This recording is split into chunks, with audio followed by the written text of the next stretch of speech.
Hey there, my growers and friends. Many of you might have seen my video this morning about the destruction that took place in my garden. Hope you guys can hear me because I don't have my microphone on because I need to get out here and try to save as much as I possibly can while I can. But yeah, from the reel that I posted a couple of minutes ago, something got out here and just destroyed all my hard work from yesterday.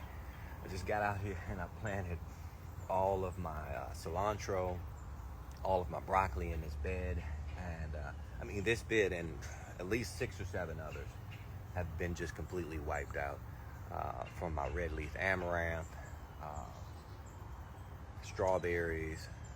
I think the one that's gonna hurt the most is my dazzling blue kale that I got from Botanical Interest, because I only got like 10 seeds in that packet. So I think I'm gonna have to order some more seeds and get those going. But with that being said, one thing that we have to realize is that this is real life, right? We get a lot of creators come on here, with perfect gardens, and there's nothing wrong with that.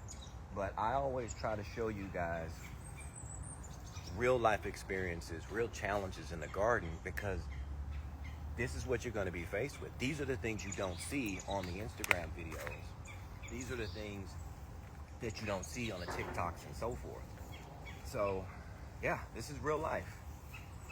Now, it just, but, excuse me, it still breaks your heart when it happens, but you got to be able to adapt and overcome, right? So, with that being said, one thing that I learned when I was in the United States Army is nas quam non pratis, right? That's Latin for never unprepared. So I always, I was talking with Jock about this when we were out in Maine. I was talking with Jock, Jock in the Garden from Epic Gardening. We were talking about this, we love starting seedlings, right? So we're always growing seedlings, year round. So I have a second round of seedlings that I can get out here and replant this bed with. It just sucks because I had this bed all lasagnaed out how I wanted. I had straw up underneath, and as you can see, we got straw all over the place. So yeah, it's gonna be a little challenging, because now what's gonna happen, you say, hey, great, well, just get out there with your starts, or get out there and do some direct sowing. Well, now that I have all of this straw mixed into that top layer of compost I had placed in here, it's not going to be good for the plants, because as this straw is mixed into your soil, what's going to happen is the soil and the microbes inside it is going to try to break down that straw, decompose it, right? Can you guys hear me okay? Give me a wave, because I don't have a mic on, so I don't know if you guys can hear me at all. Somebody give me a wave. Yeah? No? Hear me? Yes or no? All right, looks like we can hear me pretty good. All right, so what's gonna happen, like I was saying, is that I had a nice lasagna layer going on here with my straw and my soil. And since I no longer have that lasagna layer and the soil is mixed in with the straw now, what's gonna happen is the microbes inside of the soil is going to try to decompose the straw. And if I plant anything in here right now, what's gonna happen is called nitrogen lockout, where the microbes and the nitrogen inside of the soil is going to be trying really hard to break down and decompose the straw, meaning that any plant I put in here is not going to get the available nitrogen that's there. Does that make sense? So, since we're in a situation where we might be facing some nitrogen lockout, I can try, not compacting this down, but try to maybe top layer with a little bit more compost. At about a good 2 to 3 inch layer of compost right on the top, and that way my seedlings can grow in it essentially, and not in the nitrogen locked out layer of soil. So we could take it as a loss, but I prefer to take it as a lesson. I'm gonna have to put some more barriers out here, put some more things, some obstacles to try to keep these critters out of here. If you have any suggestions, because again, I don't know what was in here. I don't know if it was raccoons, I don't know if it was possums or what. because my security camera didn't pick up anything. So if you have any suggestions, definitely drop them in the comments for me. Because you know what? We're a gardening team, right? We're a gardening family. We help each other out. So I'll take all of your suggestions you possibly have. I'll be back in just a moment. Let me go down here and fix my oregano. Yeah, it completely jacked up my oregano down here. It's not gonna lie. Which, you know, I'm not really worried so much about the oregano. Let me bring my camera in closer so you guys can still hear me and I don't have to shout. Not really worried about my oregano as much. And I just broke one of my flagstones. I told you, real life, right? So I'm not really worried about it because, as you can see from this hot and spicy oregano, it's from the mint family, so it's gonna keep on growing. It's been growing for 2 years solid, and it's doing just fine. And then, of course, this basil that got knocked down. Like, I don't know what this critter was doing in here. If it was just having, you know, a garden party or what, but yeah, it was having a good old field day out here. Didn't eat the basil, just knocked it over, just walked right all over it. So yeah, so like I was saying, you know, that's one thing, that's the authenticity that you get with gray. Yeah, there's a lot of positive moments, but then there's sometimes there's heartbreak too. So what are you gonna do with it? Are you gonna let that heartbreak stop you? Oh, what you say, Jen? Jen got a comment here. I used to have raccoons constantly digging up seeds under the bird feeder. I don't know if this could be the same, but I put tons of plastic forks around with tines facing up and stopped. Okay. I have some plastic forks in there, so I might give that a shot. Hey, I'm open to consideration. Thank you, Jen. That's a good consideration. Because I was thinking about coming through with some, and I got in trouble with the gardening community when I recommended this before with my armadillo. I got out here and sprinkled some cayenne pepper. And I think I might go with that avenue of approach again. Because, you know, that cayenne pepper really can affect their nose and eyes, that whole olfactory system. It just kind of shuts it down and might repel them off. Because yeah, cayenne pepper can be kind of harsh, but I mean, if I can give something that won't kill them, but run them off and realize like, hey, we don't need to come to this garden, you know, I'm all about it. Because, you know, all right, this is when the positivity is kicking back in, right? I could get out here with my weapons and try to off the little guys, but I mean, at the end of the day, they're just looking for a meal. So I don't want to hurt them. I just want to stay out of my garden, because you know you're destroying my peace right now. But yeah, so I'm gonna get out here and I'm gonna, once I put the top layer here, once I get out here and retop all the soil with some compost, what I'm gonna probably do is just direct sow all my broccoli and cilantro. See, what my idea was with the broccoli and cilantro, because when it comes to companion plant, that's not like an ideal match, right? You don't think of putting broccoli with cilantro together. But cilantro, once it starts becoming coriander, it's funny because I was filming a long form video for YouTube yesterday and I was actually talking about this. Broccoli, once that cilantro turns into coriander, right? It starts to bolt and go to seed. Then it's going to bring in all of my like parasitic wasps. It's going to bring in my flies. It's going to bring in, you know, of course, my pollinators and so forth. So I'm creating a system, a theoretical system that should protect my broccoli florets in the spring once the temperatures start to get warmer. Well, at least that's the experiment I was trying to do. So I'll see if we can, what we can do, what we can salvage. But yeah. Heart was utterly broken as soon as I came. I didn't even get to finish my coffee, guys. I mean, I came out here with my coffee and I didn't drop my cup, but I wanted to. So after I get get this all repaired, I'm gonna try to see if I can go back and finish that cup of coffee. Guys, I have a meeting today at about 1 o'clock, so I need to get all this done before this meeting, but I want to try to salvage and save it as much as I can first. They even dug in my grapes over there. This is a new grape that I just planted. My buddy Urban Harvest DFW had donated this grape over here, and they even dug in there. So they got inside the pool area and then dug. And now I have a gate around this pool area, so whatever this little boogerberry is, I mean, either they climbed up over the fence or through it, I don't know. But I mean, like, why are you digging in my grapes? There ain't nothing in there in that soil for you.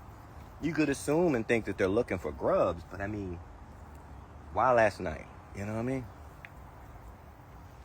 And then, this is another one. Another heartbreak hotel. Let's go over here. Lose connection. There we go. All of my iceberg. I had iceberg starting up in here, and they just got in here, and I don't know, you know. All of those iceberg seedlings just gone. I don't see a single one. All they just got is soil. And then they displaced so much soil too. I mean, you guys know how important soil is to me. I'm always talking about my soil mixes and how important it is to start at the soil level. So I'm gonna have to whip up some more soil. So living earth, I'll be calling you soon because I'm gonna need some more soil. Because look at this. I mean, I have a drop of about, let's see, about, for my hair, that's about 4 or 5 inches or so. So yeah, I'm gonna need to replenish all these beds now. So I know what I'm gonna be doing this weekend, having a soil party. So who wants to come over to Gray's and we have a garden party together? We have a soil party. Man, but look, I mean, in this bed, so I have my Swiss chard going in here, but every single seedling of my red leaf lettuce, no, not every single one, look. I have just a few red leaf lettuce. They left me just a few. So I'm gonna get that few, put them down in some soil here. Try to save what we can. But then this is the odd thing. Did not touch the Swiss chard at all. Didn't eat any of it. Just like, I'm gonna just destroy all of these seedlings. That's all I want to do, is just destroy your seedlings.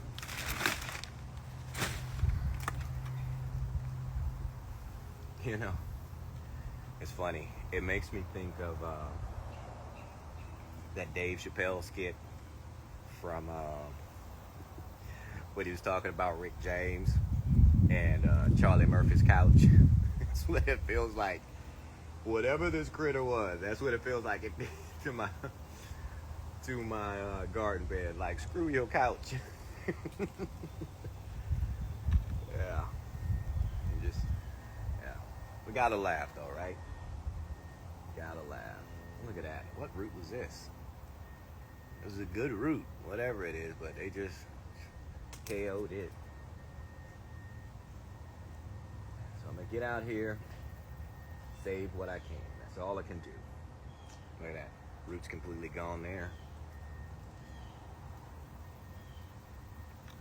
And then even my compost bins too. And I didn't have anything fresh. You know, I actually had kind of backed off of composting, so it pretty much was just soil matter at this point in the game. So you can't say that, oh, that's, you know, they were in your compost because of all the fresh food in there. No, there was no fresh food. I haven't had anything as far as food-wise in this compost for at least about 2 or 3 months. So we had most of it break down. What'd you say, Jen?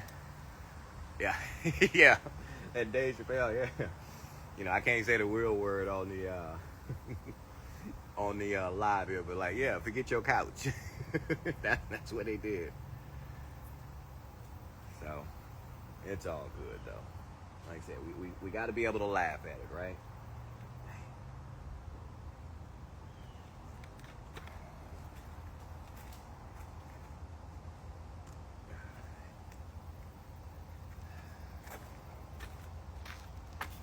Hey, but you know what?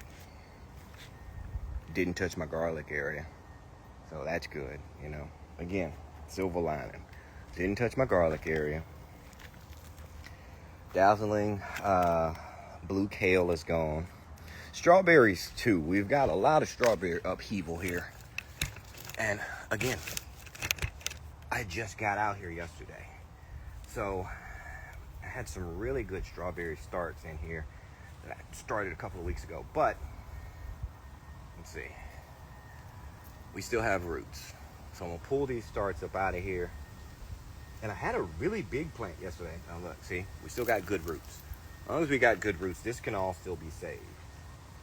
And I had a really big one, I mean, really leafy one right here in this bed. And I don't know if they buried it or what. Or they just ate the whole plant or what. But I mean, I don't see it in here. Maybe they took it with it. Maybe they're starting their own garden somewhere. And they're treating me like a garden center, right? Let's go out to Gray's Garden Center and shop for some plants. Oh yeah, gotta find that silver lining, right? So, let's take this as a lesson, right? I could be sad, sulking over my garden, be mad at the world, but I'm gonna choose how I'm gonna react to it. This is a lesson that I share with my kids all the time. You can't always control what goes on around you, right? I know in life we always try to do that, right? Try to control all the variables. But that's just the thing. They're variables. You can't really control them. And so you can't control how people treat you. You can't control what happens in life. All you can do is control how you feel about it, how you react to it. So that reel that I put out this morning, I mean, that was my true reaction soon as I came out to the garden. And yeah, I was, devastated. But I'm not going to let it get me down. I'm going to find something to laugh about. I'm going to make jokes. I'm going to make light of it. And we're going to keep gardening. I mean, I've been growing for 20 years now. This is not the first pest problem I've ever had. This is not the first garden upheaval I've ever had. But, yeah, so at the end of the day, it's just not what happens to you. It's how you react to it. Does that make sense? I mean, that's how I feel about things. All right, let's see what we got here. Craig Miles, Julie says, hello. I read that you can take a spray bottle, mix with water and hot peppers with garlic, onion, spray it around the raccoons, keep out. They hate the smell. I mean, that's worth a shot, but I'm not going to lie to you. That combination of peppers, garlic, and onion, that sounds like a really good seasoning mix, too. But, yeah, I'm thinking about something maybe with some cayennes. I do have some habaneros. I have some orange habanero plants. I might be thinking about maybe dicing up some of the seeds, maybe mixing it into a repellent kind of spray. But the only thing about those sprays is that they only work temporarily, because you have to consider that when you're mixing all these things, plus with water, right, it will eventually evaporate. So, I mean, they'll work for like 24 hours maybe, but then after that, you have to go and kind of hit the reset button. But it is definitely a good suggestion, and I appreciate you for that. Because, like I said, we're all gardeners, right? We're all about helping one another and problem solving. So keep them coming. I love these ideas. Because, I mean, that's what we do in the engineering world, right? When I used to be a mechanical engineer, is we're just trying to problem solve everything we come across. So I love it. Keep it coming. But yeah, so I told my kids, because they're off from homeschool today. They have a day off. And so they're upstairs watching a movie right now. And I told them what happened in the garden. And, I told them this is one of those life lesson moments. We don't cry about it. Maybe a little sad. But we pick ourselves up, like Aaliyah said, right? We dust ourselves off and we try again. Look at that. See, this is going to be a hard one to dust yourself off, because you guys know how much I love my chocolate mint. But look at my chocolate mint. Just boom, shakalaka. But because I love chocolate mint so much, I'm always growing multiple stashes of chocolate mint. So I'm gonna try to save. I mean, because I got some good roots out here. I've got some good rhizomes and runners out here. So I mean, we have time before it will go dormant for the winter. So I'm gonna sling these bad boys in here, top it off with some more soil, and transplant some new chocolate mint out here and keep going. And then look, the nasturtiums. Can you see that? Nasturtiums are like barely touched. And you would assume that they would go for the nasturtiums first, right? Because nasturtiums are like the chicken of the garden. Everything loves nasturtium.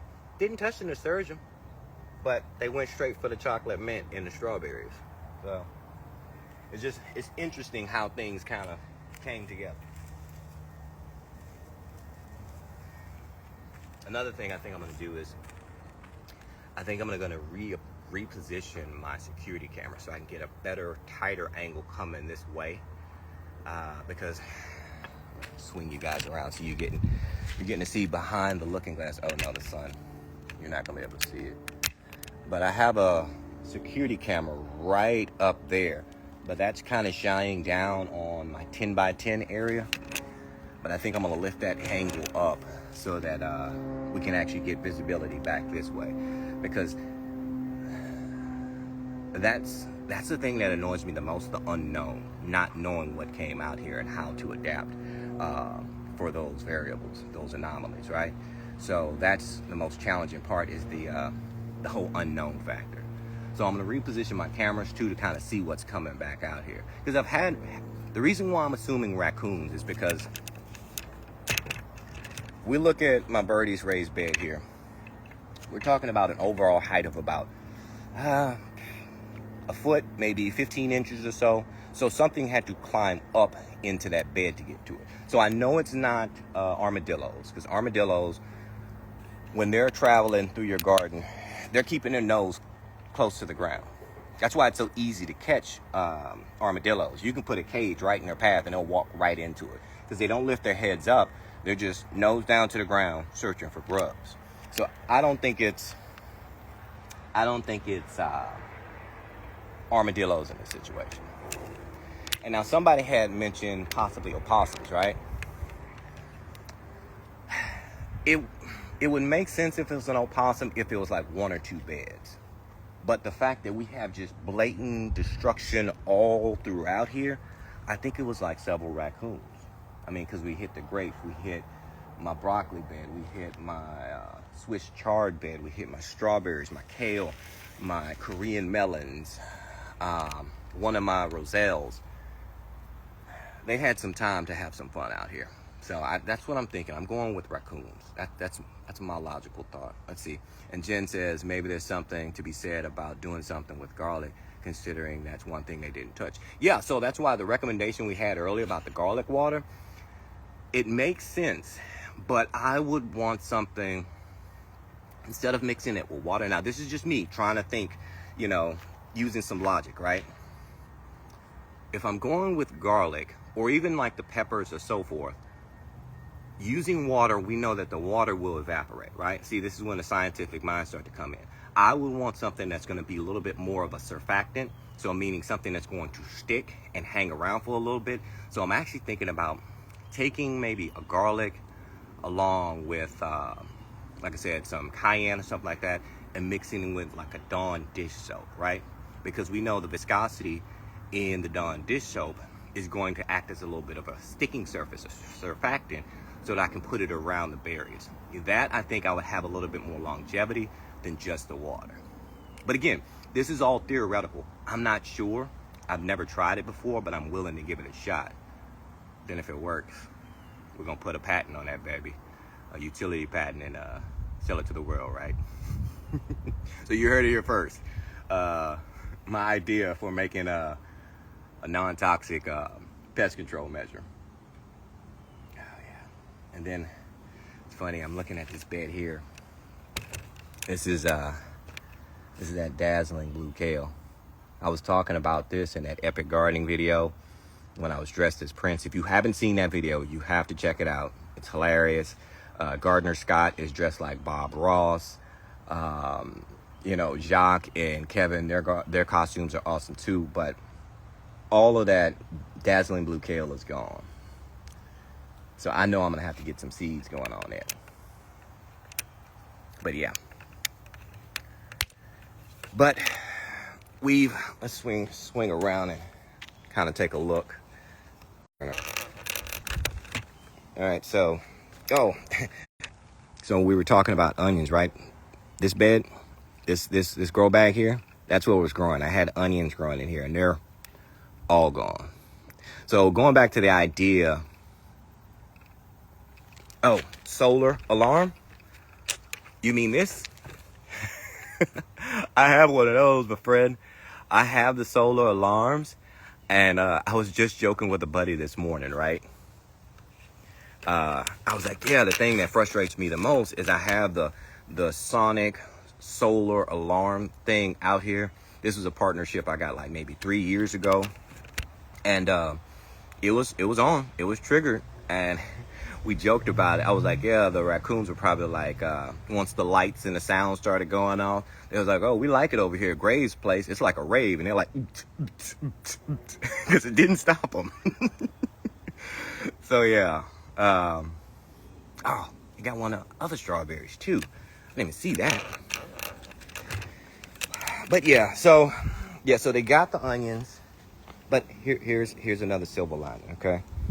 So they didn't touch garlic, didn't touch habaneros, and also didn't touch my butterhead. Now we have a few little nosings right around up in here. This down here, this feels more like armadillo. Because armadillos, they'll stick their nose right there in the soil searching for grubs, right? This feels like armadillo. I don't know, maybe I just had a Snow White moment out here where we had like all of the animals coming to hang out. Sorry, we got seeds dropping on my hat. But yeah, but they didn't touch my butterhead lettuce, so I'm not mad at that. I mean, at least I have a few heads being able to form here. And then my burgundy broccoli is left untouched. So again, finding that silver lining, right? So I still have my burgundy broccoli. I still have my butterhead lettuce. I will direct sow some more broccoli because I want more than just my burgundy broccoli. I also want my Sun King harvest out here, Sun King hybrid out here as well, so I can have multiple avenues of approach for my broccoli. But yeah, we're gonna get out here and we're gonna direct sow. But with that being said, guys, I need to let you